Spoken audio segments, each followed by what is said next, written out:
Hello, my name is jerryyu, and thank you for watching my YouTube channel. Please make sure to hit the subscription button so you don't miss any episodes. Over the 20 years of my business practice, when to start claiming Social Security benefit is the #1 frequently asked question of the pre-retirees. So we are going to discuss why a Social Security review is so important. Most individuals who are contributing to Social Security will rely on Social Security as their retirement income foundation. And it's sad because many individuals just don't take the time to really understand Social Security benefits. And they don't take the time to really understand how they can enhance their benefits. And that's why today I'm going to go over 3 key topics about Social Security benefit. First, we're going to talk about benefit basics, and just a high-level overview about Social Security. And second, we're going to talk about how to qualify and how to calculate your benefit. And third, we're going to talk about when you should start taking your benefit. So benefit basics. #1, we know from data from 2021 that roughly 65 million Americans were estimated to be paid over $1 trillion in Social Security benefits. 76% of these benefits went to retired workers and their dependents. And 15% of those went to disabled workers and their dependents. And 9% went to survivors of deceased workers. Now, many people have concern about Social Security. I know, I am one of them. And that's because of the gap between the actual benefits and promised payments continue to grow at the alarming rate. See, the question comes to mind is, will Social Security benefit be around when I retire?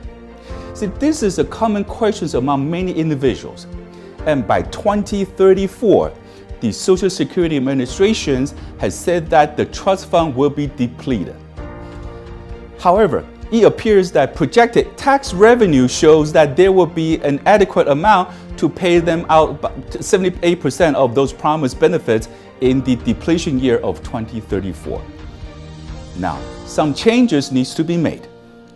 Congress is either going to have to reduce future benefits or increase taxes, or a combination of the two. And that's pretty much Social Security in a nutshell. As it stands right now, so that's benefit basics #1. And #2, how to qualify and how to calculate. First, how to qualify. You must be fully insured. That's how you qualify. And what that means is that you must have 40 retirement credits for Social Security credits. And that equates to roughly about 10 years of full-time work. But how do you calculate? When you calculate your Social Security benefits, you're going to get your primary insurance amount. Now, your primary insurance amount is the monthly benefit that you receive at your full retirement age. You get your full retirement age based on the year of birth, which I will cover briefly in this chart here. They're going to calculate your Social Security benefit on your average index monthly earning. That's how they're going to give you a primary insurance amount. And they do that by calculating your highest 35 years of your earning history. And that's how they're going to calculate your benefit. And now the actual benefit that you receive in your primary insurance amount might be different. And that's because if you start early, you will see a reduced benefit. And if you just start after your full retirement age, you will see an increase in benefit. So that's how you qualify and that's how you calculate. And let's move on to the final point here, when to start your Social Security. You could start your Social Security as early as age 62. But just keep in mind, if you do that, you will see a reduction on benefit payments. You will see a reduction between 25 and 30%. That all depends on your birth year and your full retirement age. So if you were born from 1943 to 1954, your full retirement age could be at age 66. And you would like to just start as early as possible at age 62, and you will see a reduced benefit of 25%. So using that example, if you were expecting $1,000 a month at age 66, and you choose to start at age 62, you would have received $750 a month instead. This full retirement age and reduction in benefit has only increased as time has gone on. And we have getting to the point now that when you were born in 1960 and later, your full retirement age is currently at age 67. And then if you choose to start your benefit at age 62 or as early as possible, you will receive a reduction of 30% in your benefit amount. Now there's benefit to delaying past your full retirement age, and that comes in the form of delayed retirement credit. And it's an 8% increase each year that you delay based on your primary insurance amount. And you can delay up to until age 70. Now, choosing when to start your benefit and when to retire is really difficult. And you have to really look at your health, and you have to look at your life expectancy, and you have to look at how much money you have in your retirement account. Now, let's take a look and examine what it would look like if you were to start benefit at various age and live to various age. And for this chart, we use an individual that was born in 1960 or later. So therefore, retirement age will be at age 67. And adjust for simplicity purposes, their primary insurance amount was $2,000 a month.